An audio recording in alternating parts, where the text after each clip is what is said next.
está larga la sigla. Les comento que puede ser más larga aún, pero vamos a quedarnos aquí por el día de hoy, ¿ya? Y bueno, para poder hablar de esto tenemos que entender algunos conceptos básicos, porque yo no puedo empezar a hablarles de la necesidad de la comunidad LGBTIQ+, si no saben por qué tenemos que hablar de esta comunidad.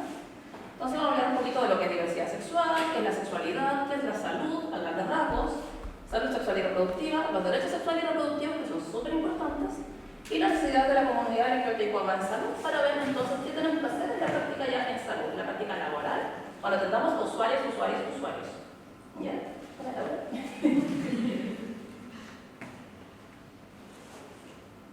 Bueno, lo primero que todo, ¿por qué hablamos de diversidad sexual?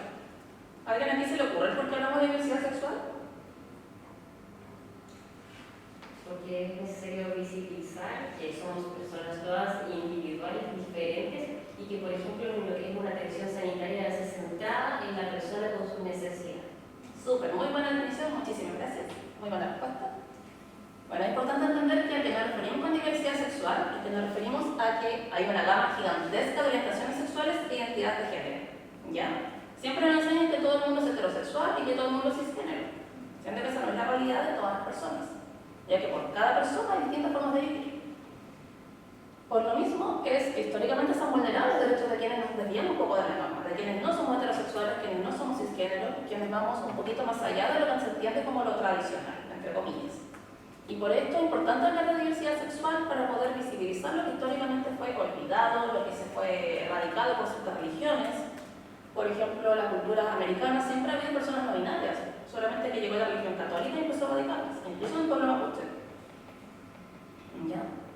Y por esto que tenemos que hablar de diversidad y de diversidades sexuales. Y bueno, ahí sale todas estas letritas que tenemos por aquí, LGBTIQ+.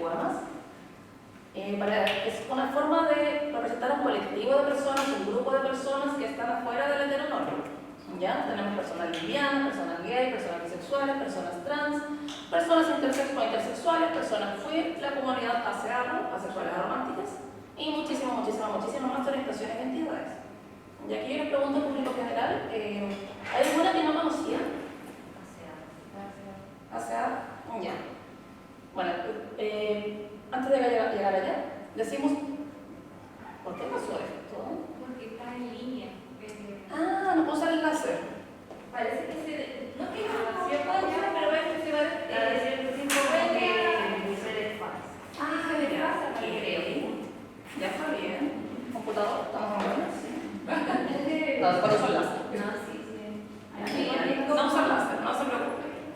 Ahí hay que probarlo. Bueno, decimos trans en vez de transexual transgénero. ¿Ya? Antes usaba transexual transgénero como una diferenciación, pero actualmente usamos trans como término paraguas para toda persona cuya identidad de género no corresponda con su sexo biológico. ¿Ya? Intersex, personas intersexuales, esto es de la biología, creo que les suena un poco más. ¿Sí?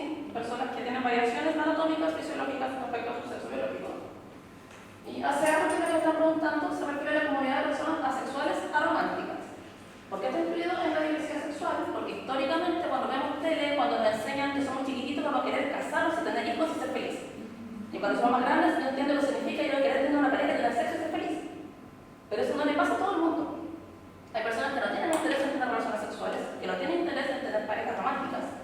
Y esta sería la comunidad ASEA, la letra A, de asexuales arománticas. Hay distintos niveles, esos son detalles que no llevan a su día de hoy. Pero visibilizar que existe también. En el signo más tenemos muchísimas nuevas orientaciones sexuales y identidades de género que no es que no existieran antes, solo que ahora tienen un nombre. ¿Ya? Ok, ¿vamos bien por aquí? Súper. A mí me gusta que si tienen dudas les pregunten al tiro nomás y que con toda la confianza levanten la mano. Bueno, también es importante que ya si estamos hablando de sexualidad, ¿qué es sexualidad? ¿Verdad? Entonces hay que entender que la sexualidad es algo fundamental de todas las personas. Desde que nacemos hasta que morimos, todas las personas tenemos sexualidad. ¿Ya? Y esta se puede expresar de distintas maneras a lo largo de la vida. Por ejemplo, con un niño de 5 años, hablar de sexualidad es hablar de cuáles partes son privadas y cuáles partes son públicas, ¿no? Explicarle a un niño de 5 años, explicarle que nadie puede tocar a niño. En cambio, a una persona de 14 años quizá puede enseñar que son un montón. Porque la sexualidad va cambiando según mi situación. Como lo mismo, la sexualidad abarca el sexo, identidades de género, género, papeles de género, orientación sexual, erotismo, placer, intimidad, reproducción. Esta parte es importante cuando hacemos talleres en colegio, por ejemplo, con chicas más jóvenes, que cuando preguntamos qué es lo primero que pasamos para escuchar la palabra sexualidad, la respuesta usualmente es sexo, ¿verdad? Coito, acto sexual.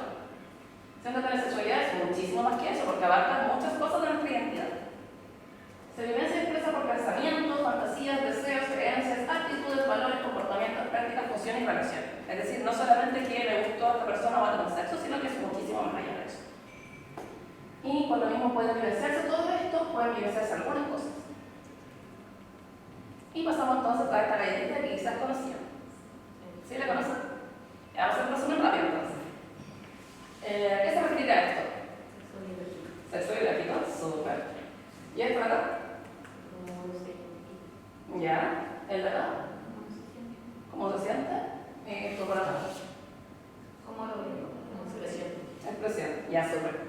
Esto es un pequeño resumen porque la sexualidad humana es tan compleja que cuando intentamos explicar la gente se enreda un poco, se pierde un poco, entonces aquí se disminuyó a 4 grandes componentes. ¿Ya? Primero está el sexo biológico, que yo creo que ustedes saben, son las características genéticas, fisiológicas, anatómicas de las personas, cómo venimos de fábrica. Ya yo no puedo cambiar esto. Yo nací en el macho con intersexual. Tenemos también esta identidad de género, cerebrito, convicción personal interna, cómo yo me identifico. Puede tener que ver o no con mi sexo biológico. Expresión de género, cómo yo me muestro al mundo, cómo yo elijo mostrar mi género. Puede ser con mi ropa, con mi vestimenta, cómo yo hablo. Puedo hablar más femenina, más masculino, más andrógeno. Ahí lo podemos ir viendo cómo queremos mostrarnos. ¿Ya? Y la orientación sexual, que es un término más conocido ya cerca, incluso en la tele, que es más pequeño concepto atraída, atraído. ¿Ok? Ya. Lo importante de esto es que todo esto sociocultural, a excepción del sexo biológico, ¿ya? ¿Qué quiere decir esto? Que nada de esto es estático. Va a cambiar de cultura en cultura. Lo que yo entiendo por femenino o masculino va a cambiar de cultura en cultura. Lo que yo entiendo por lo normal, lo anormal, va a cambiar de cultura en cultura. Y por eso tenemos que entender una vez por todas que no hay una cosa normal, sino que todo es válido y todo es perfectamente normal por lo mismo. ¿Ya? ¿Algún concepto que tengan duda, pregunta, consulta? ¿No? Súper bien, muchas gracias. Y bueno, ¿por qué hablamos de sexualidad en salud? Porque la salud, como en todo el mundo, yo creo que en la carrera de salud lo debería repetir una y otra vez, que la salud es un estado completo de bienestar físico, mental y social. No solamente no estar enfermo, no solamente no tener un virus en ese momento. Y es un derecho de todas las personas a acceder al nivel máximo de salud posible. ¿Ya? Y hay que entender que asociado a esto está la salud sexual y reproductiva, que es, al igual que el anterior, es un estado de bienestar completo, físico, mental y social en relación con la sexualidad. ¿Ya? Importante que no se refiere únicamente a la reproducción, no se refiere únicamente a lo reproductivo, sino que también a lo sexual, al goce, al disfrute, al tener prácticas consensuadas. No solamente al querer o no tener hijos, o hijas o hijas. Y por lo mismo está presente en el ámbito del ciclo vital. Esto nos lleva nuevamente a los derechos sexuales y reproductivos. ¿Los habían escuchado ustedes antes, supongo? ¿Tengo entendido que esto es un magíster que tiene que ver con derechos sexuales y reproductivos? Sí, súper. Bueno, los derechos sexuales y reproductivos son derechos humanos. Quiere decir que son de todas las personas, sin importar de dónde yo nací, qué edad tengo, mi religión. Yo tengo mis derechos sexuales y reproductivos, porque son derechos humanos. Lamentablemente la sociedad no los conoce mucho. Ya nosotros vamos a talleres y la gente no tiene idea de por qué estoy hablando de esto. Nunca lo habían escuchado antes. Pero son los derechos que nos permiten tener un desarrollo pleno de nuestra vida sexoafectiva. ¿Ya? Y también tiene un énfasis en la autonomía sexual y la autonomía reproductiva de la persona. Nuevamente entendiendo que lo sexual y reproductivo no significa necesariamente bebé, sino que también significa disfrutar la sexualidad.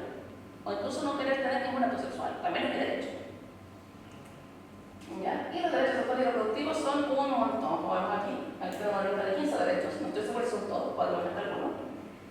Expresar los proyectos de vida, vivir sexualidad plena y placentera, expresar mi orientación sexual, mi identidad de género, mi expresión de género, decidir si quiero tener o no relaciones sexuales, vivir sexualidad sin discriminación, etcétera, etcétera, etcétera. Aquí vamos a destacar algunos, por ejemplo, como decía, expresar la orientación sexual, identidad de género, expresión de género, es mi derecho. Tener educación sexual integral es mi derecho, suele no cumplirse, pero es un derecho que yo tengo. ¿Ya? Acceder a derechos, a servicios de salud sexual y reproductiva también. Y acceder a tratamientos de infertilidad, la información y vivir mi embarazo tanto como yo quiero vivir. Algunos de los derechos más importantes. ¿Ustedes creen que todo esto se aplica para todas las personas? Como legalmente hablando en Chile, todos tenemos acceso a todos estos derechos. ¿Acceso? ¿Sí? No, ¿verdad? Debería. Deberíamos tenerlo. ¿Hay alguno que se le ocurra que quizás no tengamos acceso? ¿Todas las personas? La educación sexual integral. La educación sexual integral, por ejemplo, el más importante diría yo. También, por ejemplo, sexualidad sin discriminación también, no todas las personas lo tenemos. O igual, por ejemplo, personas LGBT que quieran tener hijos. Es muy difícil acceder al tratamiento de fertilidad en esos casos. ¿Verdad? Entonces, si bien esto es un marco que tenemos internacional de cosas que todas las personas deberíamos tener, nuestra legislación no siempre tiene cumple con esta exigencia internacional. Y además, el poder tomar decisiones voluntarias y bien informadas requieren que yo esté informada y que también el profesional de salud esté informado sobre mis cosas. Y esto no ocurre en todos los casos. Ya vamos a tirar para ese lado. Bueno, de lo anterior sale cuáles son las necesidades que tiene la comunidad LGBTIQ+ de salud. Aquí tengo una listita, vamos a ir comentando los que estableceríamos. Ya, primero una necesidad de hacer acompañamiento emocional efectivo con contención y respeto a la identidad. ¿Ya? ¿Qué suele ocurrir con las personas LGBT? Que a veces llegamos, a nosotros nos llegan, por ejemplo, en muchos casos personas trans que quieren acceder a hormonas y no saben qué hacer. Y tienen mucho miedo de ir al doctor, de ir al ginecólogo, de ir al patrón, a quien sea, porque le da mucho miedo de que no van a atender ni van a tratar su identidad. Lo que va a decir que esto es una moda que tienes tú ahora. ¿Ya? Entonces, una necesidad es saber que hay un acompañamiento y que hay una buena atención. Otra necesidad importante es la confidencialidad y la empatía en la atención.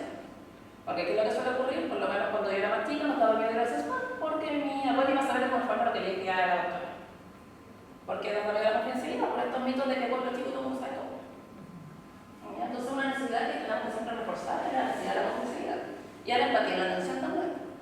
Porque no sirve de nada que yo le cuente toda mi vida a la doctora, por ejemplo, que la doctora esté mirando otro lado, no le importa. No hay empatía. Otra necesidad muy importante son profesionales informales en temáticas LGBTIQ+ y sin prejuicio. Que es lo que nos suele ocurrir también, que llegan profesionales de la salud que dicen no sé nada de esto porque no me enseñaron en pregrado. ¿Ustedes en pregrado vieron algo de diversidad sexual? ¿Sí? Tenemos homosexualidad. Ay, qué alegría de la vida. Ya, pero tienen un ramo, ¿verdad? También hay un electivo. Y en la electivo. Ay, qué bonito. No, No, porque va a electivo. Ya, eso es lo que suele ocurrir mucho. El profesional que saben de las temáticas porque les interesaba la temática desde antes y por eso buscaron electivos, buscaron complementarios. Ahora, saber que en los ramos comunes hay también temáticas de esto. te iba a decir que nosotros desde el 2000, a propósito de la pandemia, tenemos un curso masivo de sexualidad donde damos información básica y transversal para todos los estudiantes de la Universidad de Concepción. Ay, maravilloso. Y tenemos un grupo de 500 estudiantes. 500, un montón. Esta gente todavía no egresa, sí. No. Ya, estamos a punto de tener gente decente, muy bien. ¿De qué es lo que les pasa actualmente? Son profesionales que empezaron hace 10 años, empezaron hace 15 años, hace 30 años, no se hablaba nada de eso. Cuando se hablaba de LGBT era para hablar de VIH-Sida, para no hablar de nada más. Siento que hay muchísimas más otras cosas de salud asociadas a nuestra comunidad. Entonces es muy importante que los profesionales estén informados. Me hace muy feliz que ahora haya cursos de esto en pregrado, pero los profesionales que son más antiguos tienen que igual ser informándose, ¿verdad? Pero sí te quiero aclarar que no es para los profesionales solo de salud, sino que para todos los estudiantes de la universidad. Eso me hace más feliz porque nos pasa en educación, en salud, en todas las áreas nos pasa este problema. Claro, la idea es que tengan conceptos básicos, se llama Sexual Day, revelando la sexualidad, el placer y el autocuidado. Súper. Y entonces tenemos un módulo que habla de la diversidad y de las necesidades en general, digamos, de los derechos, de la perspectiva de género, etcétera. Habla de. Sí, está bien interesante, una propuesta muy generalista, así también. O sea, no crean que profundizamos mucho más porque es mucha información y es muy electivo, como dicen también. Y es un módulo del electivo. Claro, pero es que el electivo para todo en esa mirada, sí, en todo caso. Ya, súper. Pero en realidad la propuesta es de que todo estudiante de la Universidad de Concepción al menos tenga nociones básicas y claras de lo que estamos hablando cuando estamos hablando de ejercicio de nuestra sexualidad. Súper, muchas gracias. Esto es muy importante igual porque como comentaba, nosotros nos llegan casos de que esta parte, después voy a dar un poquito más en la oficina, nos llegan casos de profesores que no saben qué hacer, de mamás que estudiaron cualquier cosa que no saben qué hacer, así que hay un ramo general de la temática es muy importante. Especializarlo también se llama, ¿verdad? Adelante, vamos a ver. Bueno, otra necesidad de atención afirmativa de la entidad LGBTQ+. Aquí hablamos de atención afirmativa, porque lo que solía ocurrir antes es que una persona LGBT iba a atención de salud y como no es tu amor, se te va a pasar. O esto es súper raro, no sé qué es esto. O, ¿sabes qué? Si probamos esto para que ya no sea así. Ese tipo de cosas que va contra los derechos humanos, va contra las identidades, no es correcto y además no es afirmativo con la identidad de la persona. ¿Ya? Lo que buscamos ver son atenciones que digan como, eres una persona LGBT, ya cuéntame qué significa eso para ti, cómo te puedo ayudar. Como afirmar la identidad. Y otra necesidad es el reconocimiento y respeto a los derechos sexuales y reproductivos en todos los casos. Ya, no por ser lesbiana voy a perder mi derecho a tener hijos, si es que quisiera tenerlos. Debería haber una forma que el Estado me ayude a esto. O no por ser una persona gay no voy a tener que cuidarme de usar condón. En el derecho sexual y reproductivo no tener poder cuidar de la iglesia. ¿Ya? Entonces hay que reconocer que esto aplica en todos los casos contra prácticas sexuales que hay derechos sexuales y reproductivos. Sí. Acá yo quería hacer una anotación respecto a la primera burbuja del acompañamiento emocional y afectivo, que es súper necesario que lo tengamos muy presente como profesionales de salud, porque en ocasiones y sobre todo cuando atendemos a población adolescente, vamos a ser la primera persona a lo mejor a que les salga colgarle cómo se están sintiendo y total, sabemos que hay personas digamos que un poco más mayores como el que van a ser sus padres de repente no tienen tan inculcada esta aceptación, el respeto, o sea, como la normalidad de que estas cosas sucedan y pueden vivir la discriminación. Entonces, cómo nosotros vamos trabajando también con las familias y con las redes aparte sociales para que puedan verse integrados en la sociedad, evitar el estigma y por otro lado, muy asociado a lo que son las altas tasas de suicidio en esta población, es el hecho de que y el acceso a salud es que efectivamente no se ven estigmatizados porque si no desde muy temprana edad van a generar este rechazo y no van a consultar ante ninguna otra de las necesidades que cualquiera de nosotros tenemos como son las enfermedades crónicas, por ejemplo. Exacto. Súper, muchísimas gracias, muy importante lo que acabas de decir. Es algo que nos pasa todo el tiempo, de hecho, que le decimos a la gente cuando hace consejerías, puede que te estés contando algo que nadie ha contado a nadie más. Ya, por ejemplo, en el caso de la atención de salud, puede que justo una matrona, la doctora, el doctor, la psicóloga, etcétera, sea la persona que se supone segura al final de la persona LGBT. Y que nos toque quizá en el momento mediar con la familia, que nos toque en el momento darle herramientas a la persona para que pueda conversar con su familia, o dar un momento de contención con la familia que rechazó, en cualquier caso. Entonces, es súper importante este tema de estar ahí para acompañar. ¿Ya? Intentar también un poco más de la hospitalidad, no esta idea de que está el doctor sentado en su trono y yo voy a consultar al doctor. No, es una persona. Y son personas. Muchas gracias. Bueno, aquí tenemos un video, si estamos de tiempo en realidad. ¿Tenemos? Sí, tenemos. Tenemos tiempo, ya voy a ver un minuto de 4 nosotros menos. Sí, tenemos. Okay. Aquí vamos a ver un ejemplito de cómo podría ser una atención mala y una atención buena. Este video es súper viejo, Laura lo conocí yo también por lo mismo. Tiene por lo menos unos días en este video. No sé si se escucha en realidad.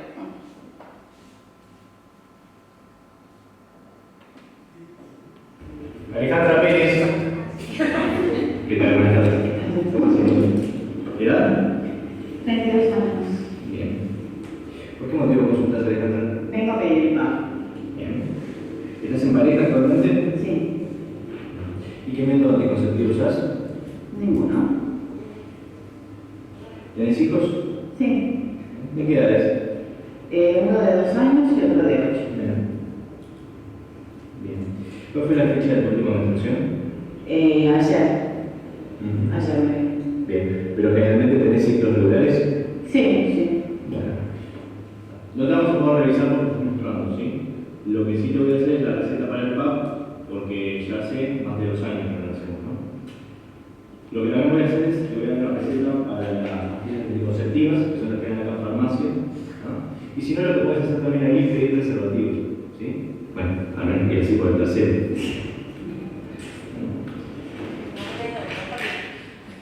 Gracias, doctor.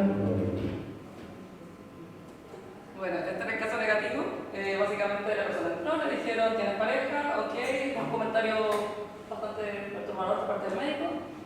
Se asumió que su pareja era hombre, se le entregaron pastillas anticonceptivas, no se le una resumen.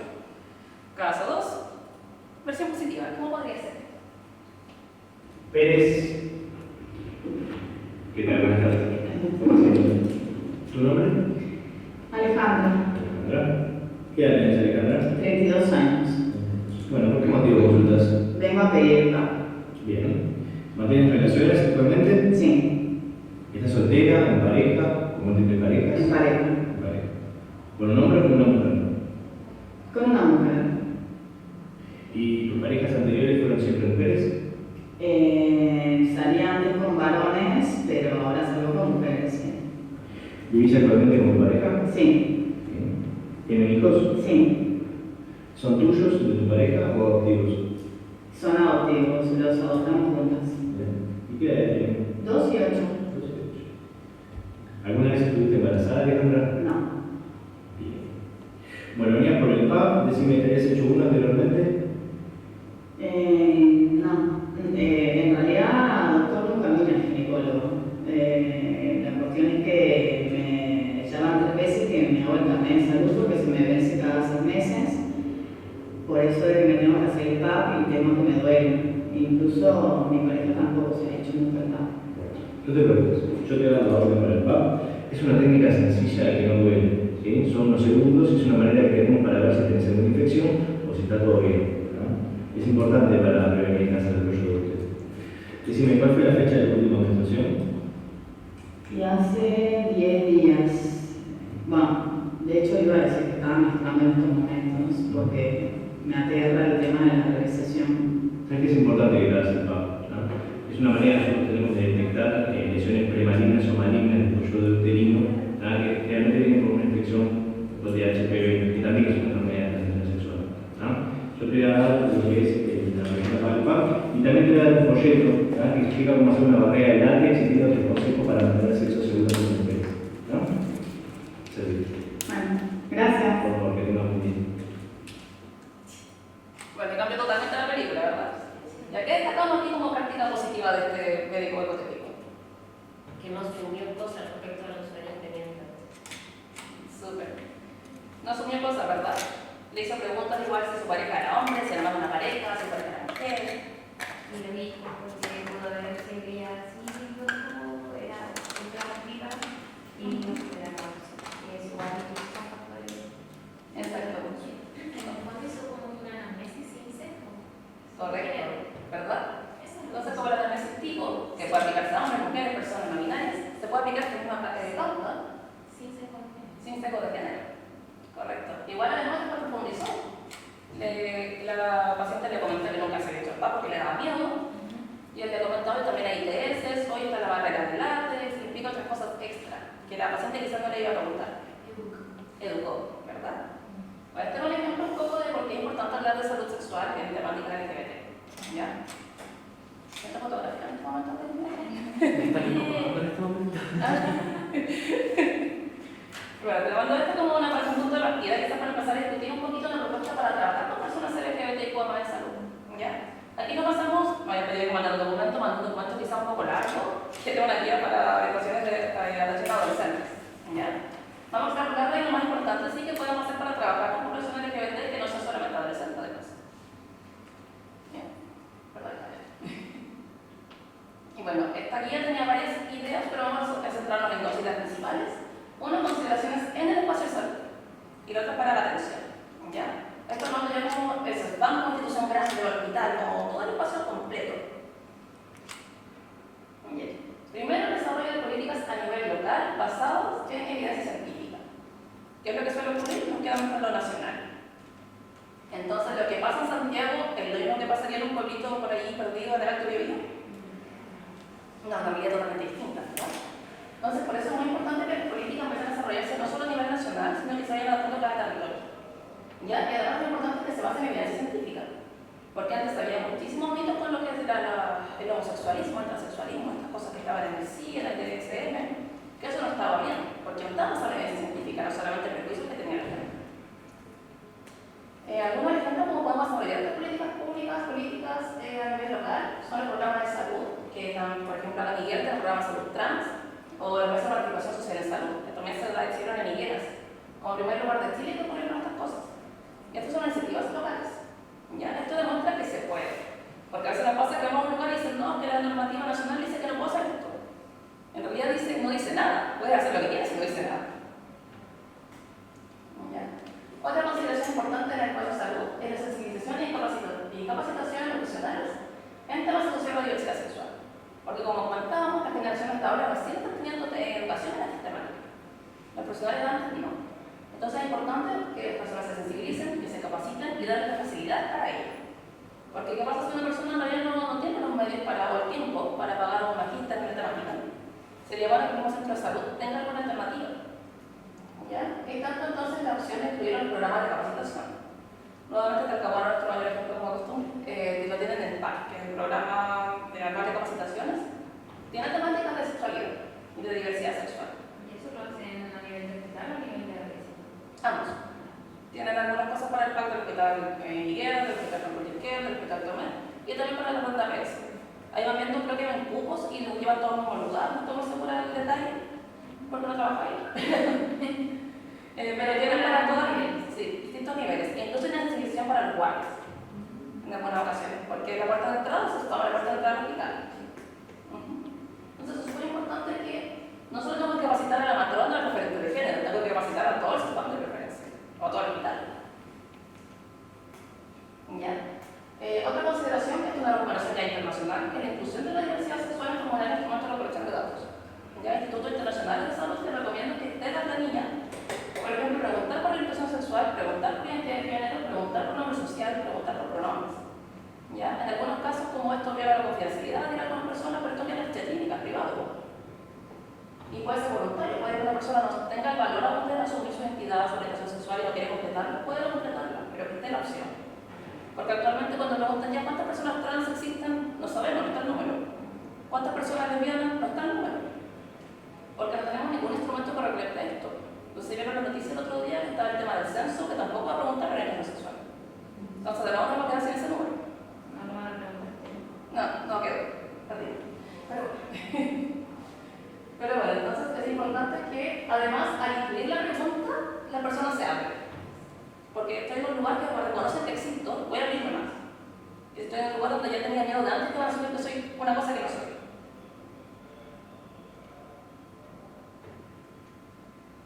Ya, visibilizar la temática en el espacio de salud. No sé si a ustedes les pasa que uno va a ser padre y no importa la fecha y algo de maternidad, perdón. Todo el año están las gotitas de leche y se toma bien como por la semana de la lactancia materna. Siento que hay tantas formas entonces por visibilizar más de un tema. Y yo entiendo que visibilizamos las temáticas que queremos que llegue a la gente, ¿no? O que la gente se sienta más cómoda. Por ejemplo, en el caso de diversidad sexual de la comunidad LGBTIQ+, puede ser la celebración de dichas efemérides, afiches de no discriminación, alguna banderita discreta en el box, que haga que la persona entre y diga como, estoy en un lugar seguro. Normalmente en Talcahuano había carteles de en este lugar no se discrimina, acá en la Concepción teníamos también carteles de que hay una mesa técnica de salud. Hola, Mercedes, ¿cómo estás? Hola. Hola.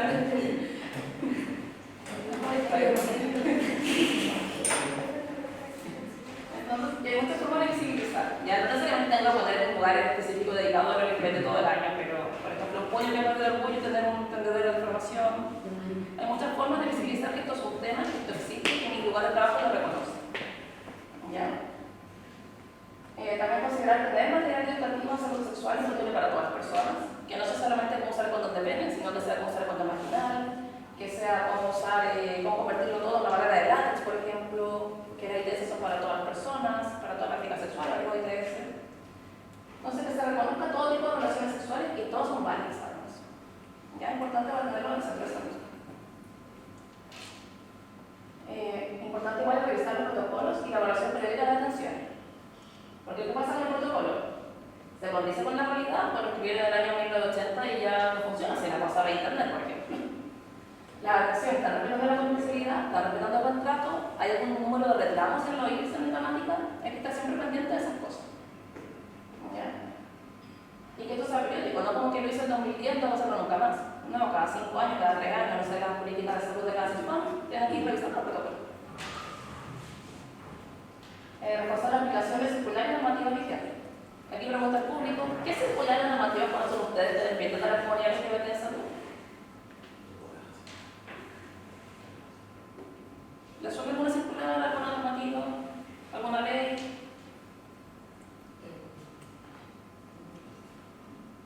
Estoy simplemente me hago discretamente mientras piensan.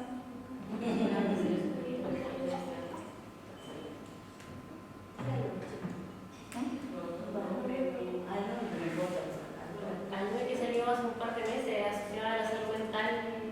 Súper. Ya no me acuerdo el número de eso, pero sí. Ya les comento que desde el año 2012 aproximadamente hay varias circulares de salud. Ya. Ya vamos a destacar aquí algunas. Tenemos la circular 21, por ejemplo, que es del año 2012, que esta refuerza la circular 34, que es del año 2011, que se refiere al nombre social. ¿Saben lo que es nombre social? Sí, hay que ver muchas gracias. Bueno, esta circular que es del año 2012 es súper antigua, se refiere al uso de los sociales en dispositivos de salud, y aún así la gente no la conoce. No solamente ustedes, los profesionales de salud que capacitamos hace 2 meses, al mes 3 y se olvidaron. ¿Ya? La más nueva que salió en noviembre es la circular 15, que se refiere a las personas intersex. Y porque antiguamente las personas intersexuales eran directamente contra su consentimiento porque eran bebés recién nacidos. Ahora tenemos una normativa que les protege un poco más. ¿Ya? Ahora tenemos circulares de salud mental, no me acuerdo el número, quiero decir 7, pero no recuerdo el año, así que para que crean.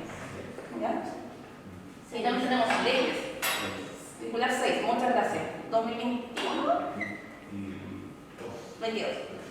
Sí, mi mente decía año pasado, pero estoy corriendo con nada. Bueno, también tenemos la ley de deberes y derechos de la usuaria de salud, de los pacientes. Esto es del 2012 también.